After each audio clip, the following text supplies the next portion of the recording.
All right. So you sent over this request to learn more about smile management, Mm, and it looked really interesting. So we decided to take a deep dive into it. sounds good. We've got quite a few sources here. Yeah. Um, let's see. We have this book. Okay. It's all about smile management and how it can help you succeed. And then we've got this other book about the psychology of laughter and its role in business and relationships.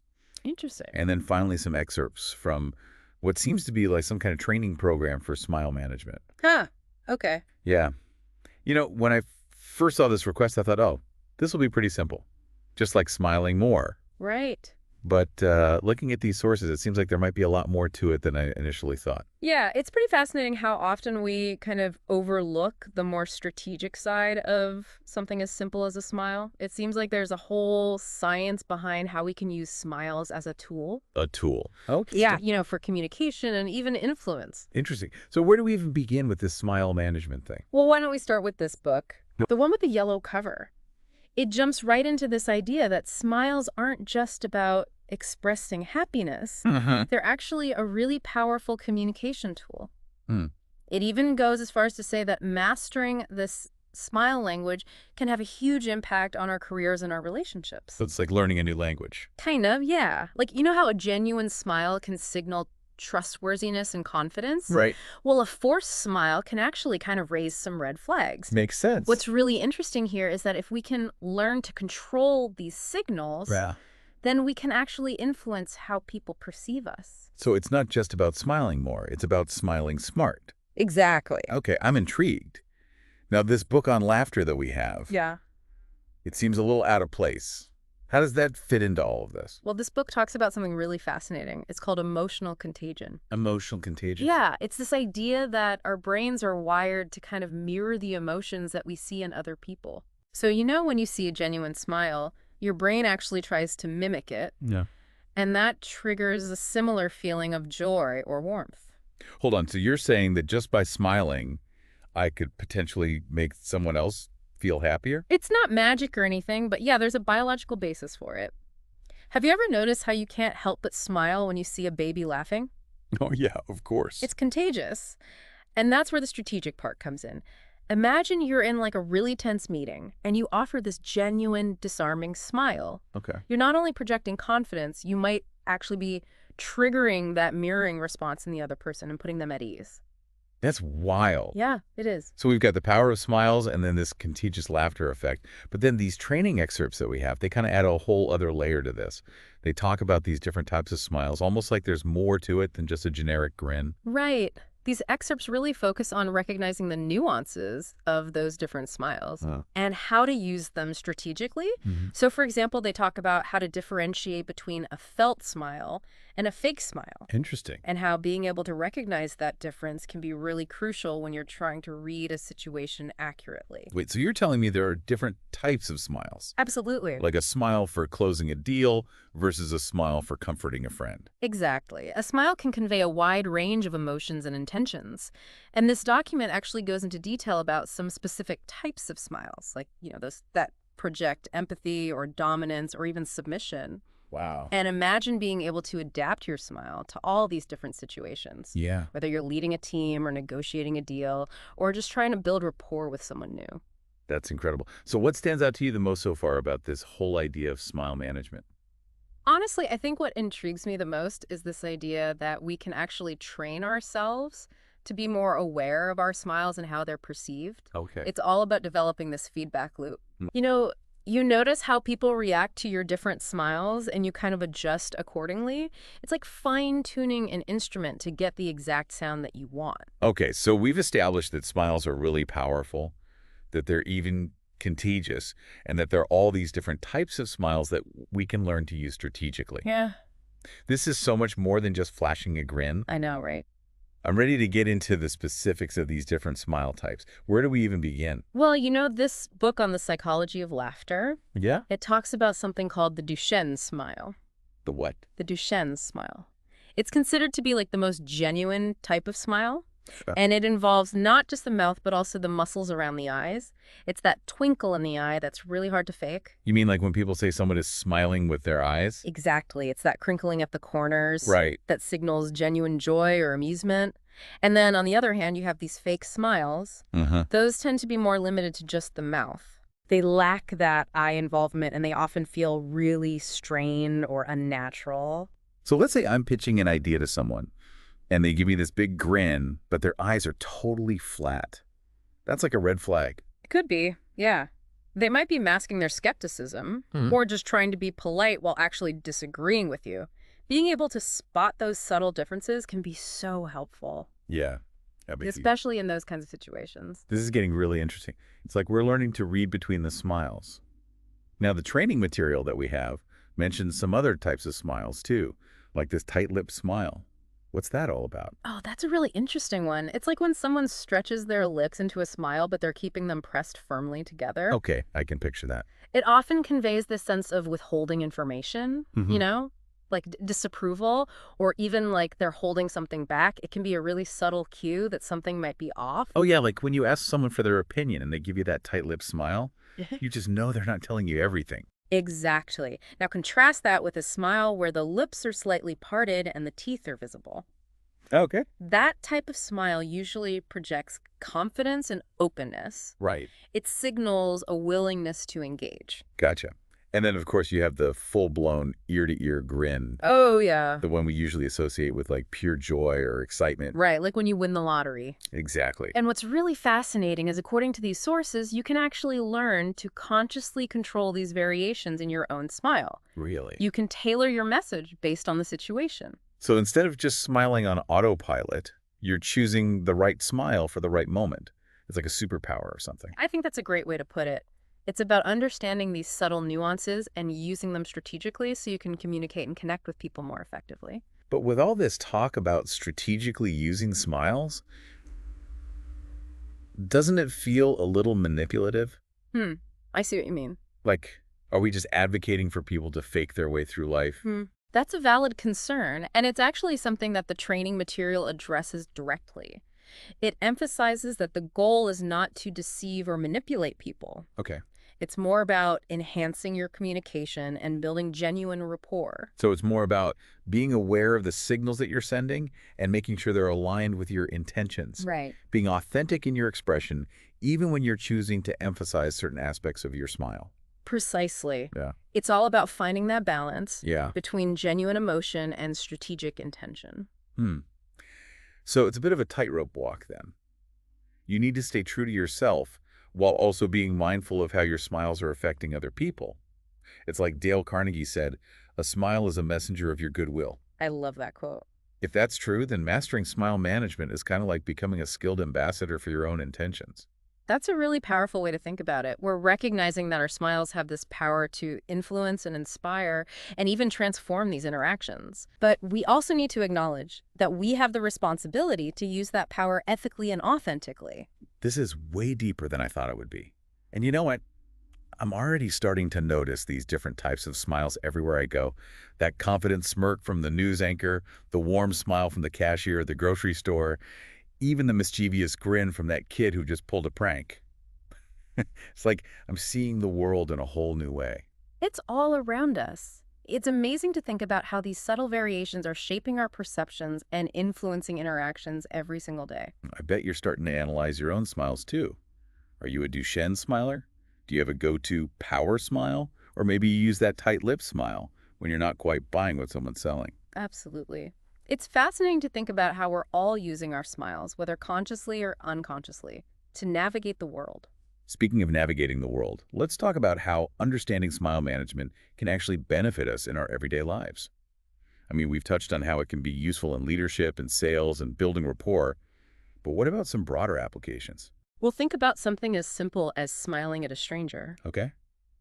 That small gesture can really brighten someone's day. Right. It can even diffuse a tense situation. Oh, absolutely. Like when you accidentally bump into someone on the street and a quick smile can turn what could have been a confrontation into a shared moment of awkwardness. Exactly. It's like you both understand what just happened. It's all about recognizing that a smile can be a powerful tool for building bridges. Yeah. And fostering this sense of connection, even in those fleeting interactions. Or think about how a genuine smile can really make a difference when you're trying to build a new relationship. Yeah. It can make you seem more approachable and help establish a positive foundation for future interactions. Right. And in your personal life, think about how a simple smile can convey love and support and encouragement to your loved ones. Sometimes a smile can say so much more than words ever could. So it seems like smile management isn't just about external success. Yeah. It's also about internal well-being and cultivating those stronger connections with the people around us. I think that's a really beautiful way to put it. It's about recognizing the transformative power of a smile, both for ourselves and for the people that we interact with. This has been really thought-provoking so far. But here's a question that's been on my mind. If we become too focused on strategically using our smiles, Yeah. do we risk losing some of that spontaneity and authenticity that makes them so powerful in the first place? That's a great point. Could we end up in a world full of these perfectly calibrated but ultimately hollow expressions? That's an important point to consider. It reminds me of that saying, with great power comes great responsibility. Right. If we're going to delve into this whole smile management thing, we need to be mindful of those potential pitfalls. We need to make sure we're not just using this knowledge for manipulation. So it's not just about learning to smile more, but also about knowing when not to smile. Exactly. There are times when a serious expression is more appropriate. Yeah. Like you wouldn't want to be grinning ear to ear during a somber occasion or, like a really serious business negotiation. Absolutely. Context is key. Just as we can learn to use smiles strategically, we also need to develop that sensitivity to recognize when a smile might be misconstrued or even disrespectful. It's about reading the room and responding authentically to the situation. And speaking of reading the room, the book about smile management and success brought up something that I hadn't even thought about: cultural differences. Oh, yeah, of course. What might be seen as a friendly gesture in one culture could be interpreted in a totally different way in another culture. That's so true, especially in today's world. Absolutely. A little cultural awareness can go a long way in making sure that your smile is sending the message that you intend and not creating any unintentional misunderstandings. So it's like smile management is a universal language. Yeah. But it has all these regional dialects. I like that. You need to be fluent in those local customs to avoid making a faux pas. Exactly. This is fascinating stuff, but I have to admit it's also a little overwhelming. Are you suggesting that every smile needs to be this calculated decision? That sounds exhausting. Oh, no, not at all. I don't think the goal is to turn us all into robots. Okay, good. Analyzing every facial expression. It's more about enhancing our natural communication skills, not replacing them with some artificial system. So it's about finding that balance between being intentional and being genuine. Exactly. It's about becoming more aware of the power of smiles, understanding the different types, and then using that knowledge to communicate more authentically and more effectively. Okay, that makes sense. It's like we're not trying to erase our natural smiles. Right. We're just adding some new tools to our communication toolbox. Exactly. And the beauty of it is the more you practice, the more comfortable you become with these tools, the more integrated they'll become in your natural communication style. So over time, it just becomes second nature. Exactly. It's like anything else. It becomes less about conscious effort and more about intuitive expression. So just like we intuitively adjust our tone of voice or our body language depending on the situation, we can do the same thing with our smiles. Exactly. It's about developing that same fluency and that same mastery. This is making me want to go practice my smiles in the mirror. I'm picturing a power smile for presentations, a disarming smile for asking for favors. I love it. Maybe even a Mona Lisa smile for those times when I want to be a little mysterious. You never know that Mona Lisa smile could become your signature move. Stop, you're making me blush. But seriously, are there any downsides to this whole smile management thing? Well, could focusing too much on our smiles distract us from other important aspects of communication? Like what? Like truly listening to someone or responding authentically. That's a really good point. It's so important to avoid becoming so fixated on your own smiles that you neglect other essential communication skills. Remember, communication is a two-way street. Right. It involves this delicate interplay of verbal and nonverbal cues. So smile management is just one piece of the puzzle. Exactly. It's a valuable tool, Oh. but it's not a magic bullet. We can't let it overshadow other crucial aspects of communication. Like what? Like empathy, active listening, genuine connection. You know, it's interesting that you bring up empathy. Yeah. It seems like there's this potential paradox here. Okay. On the one hand, we're talking about using smiles strategically, which can sound a little calculated. Right. But true empathy really involves connecting with someone's emotions on a much deeper level. Yeah. And that requires authenticity and vulnerability. So it begs the question, can we really be both strategic and empathetic with our smiles at the same time? That's a tough one. I'm not sure there's an easy answer, but maybe it boils down to intention. If our goal is to build genuine rapport and understanding, then the strategic element becomes less about manipulation Right. and more about finding the most effective way to convey empathy and support. That's a great perspective. It suggests that the key to using smile management ethically is to really align your intentions with your expressions. So it's about being mindful of your motivations. If you're only smiling to get ahead or manipulate others, it's probably going to come across as insincere. Right. But if your smiles are rooted in genuine empathy and a desire to connect, then even a strategic approach can be a powerful tool For sure. for building positive relationships. I totally agree.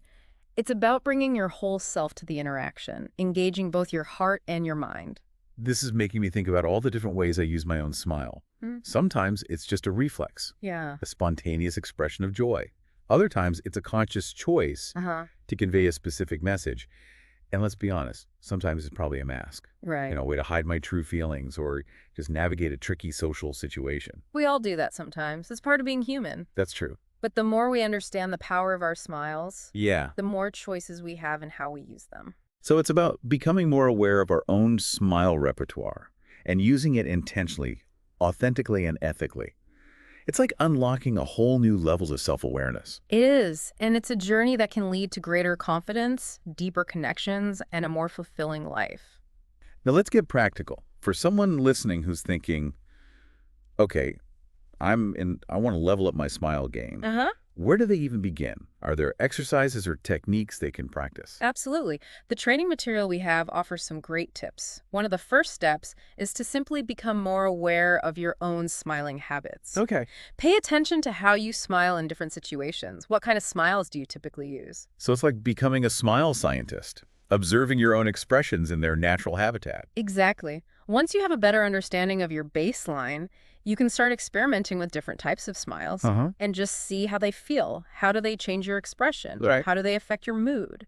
The training material even suggests practicing in front of a mirror, noticing how different smiles engage different muscles in your face. So it's workout for your face. I can totally see myself doing smile reps in the mirror, Yeah. working on my Duchenne smile. I love that. And remember, it's not about forcing a fake smile. Right. It's about finding those smiles that feel authentic to you. The more you practice, the more natural and effortless it'll become. Like learning a new dance move. Exactly. At first it feels all awkward and unnatural, but with practice it becomes fluid and graceful. That's a great analogy. Just like a dancer practices different steps, you can practice different smiles and transitions. You can tailor them to different situations. The training material even mentions something called smile anchors. Smile anchors, what are those? Smile anchors are basically triggers or cues that help you access specific types of smiles more easily. Think of a memory or an image or even a physical sensation that you associate with genuine warmth or happiness. Okay. By recalling that anchor, you can more easily access those feelings and let them flow through your smile. So it's like creating a shortcut Exactly. to your most authentic smiles. And the more you practice using those anchors, the stronger the connection becomes. It's like building muscle memory for your smiles. So instead of thinking, okay, time to use my disarming smile, you could just tap into that feeling and let it express itself naturally. This is incredible. I'm starting to see how smile management could transform not just our external interactions, but also our internal emotional landscape. It speaks to this powerful connection between our inner and outer worlds. How we express ourselves outwardly can actually influence how we feel inwardly and vice versa. So you're saying that by consciously choosing to smile more often, Yeah. even when we don't necessarily feel like it, Uh-huh. we might actually start to feel happier and more positive. There's actually quite a bit of research that supports that idea. Studies have shown that the act of smiling, even if it's not initially genuine, Yeah. can trigger the release of endorphins and other feel-good chemicals in your brain. This is like fake it till you make it, Yeah. but with facial muscles. Haha. You could say that. But it's more than just faking it. Yeah. It's about intentionally activating those muscles and letting your brain catch up. So even if you're having a really tough day, just putting on a smile, even if it feels a bit forced at first, could actually help improve your mood. Exactly. And the more you practice, the easier it becomes to access those positive emotions and express them authentically through your smile. This is making me want to smile at everyone I see. If something as simple as a smile can have such a huge impact on ourselves and the people around us, why wouldn't we make it a more conscious and intentional part of our lives? I couldn't agree more. It's such a simple act, but it has the potential to transform our interactions, our relationships, and even our sense of self. This deep dive has been truly eye-opening. We've talked about the power of smiles, the different types, and the potential benefits of this whole smile management thing. But I have to ask, are there any downsides? What happens if we're all becoming more aware of this strategic use of smiles? Could it lead to some kind of smile arms race where everyone's trying to outsmile each other just to get ahead? That's such a fascinating question. It highlights how any skill or knowledge can be misused. Just like any tool, it can be used for good or for not so good purposes. So just as there's a potential dark side to charisma or persuasion, there could be a dark side to smile management. People using their smiles to manipulate or deceive or gain some kind of unfair advantage. It's definitely a possibility, and it's something to be mindful of as we explore this concept further.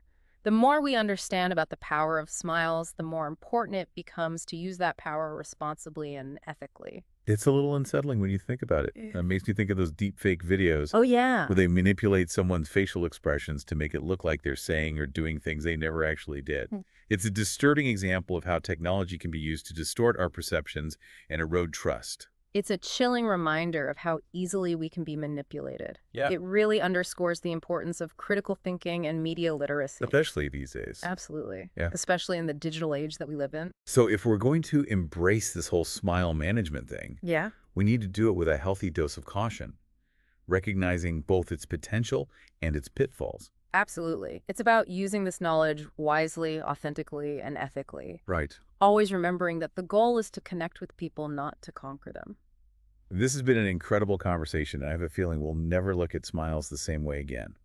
But before we wrap up, I have one final question for you and for our listeners. Okay. If we can learn to manage our smiles, Uh, to consciously choose the right smile for the right moment, does that diminish the meaning of a truly spontaneous, heartfelt smile? Or does it just add another layer of depth and complexity to this universal language of human connection? That's a brilliant question, and I think it's one that we all need to grapple with. It really gets to the core of what it means to be human, to experience and express emotions, both consciously and unconsciously. And maybe exploring this idea of smile management will lead us to appreciate even more those genuine, heartfelt smiles. I hope. The ones that transcend all the strategy and speak directly to the soul. That's a beautiful thought. Thank you so much for joining us on this fascinating deep dive into the world of smile management. We hope it sparked your curiosity and inspired you to explore the power of your own smile. Until next time, keep smiling, keep learning, and keep connecting. But it really makes you wonder, If by, becoming more aware of all the mechanics of smiling, we actually, gain a deeper appreciation for those truly, spontaneous, unguarded moments of joy. it's like learning about the science behind a sunset doesn't make the sunset any less beautiful. Right. In fact, understanding all the complexities might even enhance our appreciation. Yeah, this whole deep dive has been a real eye-opener. I'm already catching myself paying more attention to smiles, both my own and the smiles of other people. It's really amazing how much we can communicate without even saying a word. And think about all the layers that we've uncovered, The science behind mirror neurons and the cultural nuances, all the ethical considerations. It really highlights how much there is to learn about something we often take for granted. So for our listeners out there who are thinking, okay, I'm sold on this, I want to, take my smile game to the next level, where do they even begin? I think a good place to start is just by observing, Pay attention to the smiles you encounter throughout the day. Notice the different types, the context, the reactions they evoke. You might be surprised by what you find. It's like turning on a whole new set of senses, Yeah. becoming attuned to this subtle but powerful language of smiles. Exactly. And as you become more aware, you can start experimenting a little bit. Try out different types of smiles in front of the mirror. See how they feel, how they change your expression, how they affect your mood. It's like expanding your emotional vocabulary, finding new ways to express yourself authentically and connect with other people. Exactly. And remember, the goal isn't to become like a master manipulator of smiles. It's about using this knowledge to enhance your communication, build stronger relationships, and live a more fulfilling life. This has been such a fascinating journey, and I have a feeling it's just the beginning. There's still so much more to explore in the world of nonverbal communication. Oh, for sure. It's this vast and complex landscape. It's just full of intriguing insights just waiting to be discovered. Well, we hope this deep dive has inspired you to keep exploring. Pay attention to the power of smiles in your own life and see what unfolds. And remember, a genuine smile is a gift. You can give it to yourself and you can give it to others. So share it generously. Thank you so much for joining us. Until next time, keep diving deep, keep questioning, keep smiling. Yeah, it really makes you wonder. If we ruin genuine smiles by overthinking them. Right. Like if by becoming so aware of the mechanics of a smile, Yeah. do we lose some of the magic of, a truly spontaneous, heartfelt smile? Right? It's like, does learning about the science behind a sunset make the sunset any less beautiful? Exactly. In fact, maybe understanding the complexities of it, Yeah. how it all works, maybe that even enhances our appreciation for it. Right. I think so. Yeah, this whole deep dive has been like a huge eye-opener for me. Uh, I'm catching myself paying so much more attention to smiles now. Both my own and the smiles of, everyone I encounter. yeah, It's really amazing to think about how much we communicate without even saying a word. it really is. And it's not just smiles. Think about all the other nonverbal cues that we use every day. Body language, eye contact, Yeah. tone of voice. There's a whole world of communication happening beneath the surface. Right, and we're only scratching the surface here. Yeah. But for our listeners out there who are, ready to kind of take their smile game to the Yeah. next level, Yeah. what would you suggest is a good first step? I would say start by simply observing, Just pay attention to the smiles you encounter throughout your day. Notice the different types, the context, the reactions they evoke. I think you'll be surprised by what you discover. It's like, turning on a whole new set of senses. Yeah. You're suddenly aware of this subtle but powerful language of smiles that's been there all along. Yeah, exactly. And as you become more aware, you can start experimenting a little bit. Try out different types of smiles in front of the mirror. See how they feel, how they change your expression, how they affect your mood. That's like we're expanding our emotional vocabulary, All right. finding all these new ways to express ourselves authentically and connect with other people. Exactly. And remember, the goal here isn't to become some kind of master manipulator of smiles. Right. It's about using this knowledge as a tool to enhance your communication, build stronger relationships, and ultimately live a more fulfilling life. This has been such a fascinating conversation, and I have a feeling this is just the beginning, Yeah. There's still so much more to explore in the world of nonverbal communication. Oh, absolutely. It's a journey of a lifetime. Well, we hope this deep dive has, inspired you to keep exploring. Keep paying attention to those smiles, both the ones you give and the ones you receive. Yeah. And remember, a genuine smile is a gift. It's a gift you can give yourself and a gift you can give to others. So share it generously. Couldn't have said it better myself. Yeah. Well, that's all the time we have for today. Thank you so much for joining us on this deep dive into the world of smile management. We hope you learned something new. And until next time, keep diving deep, keep questioning, and keep smiling.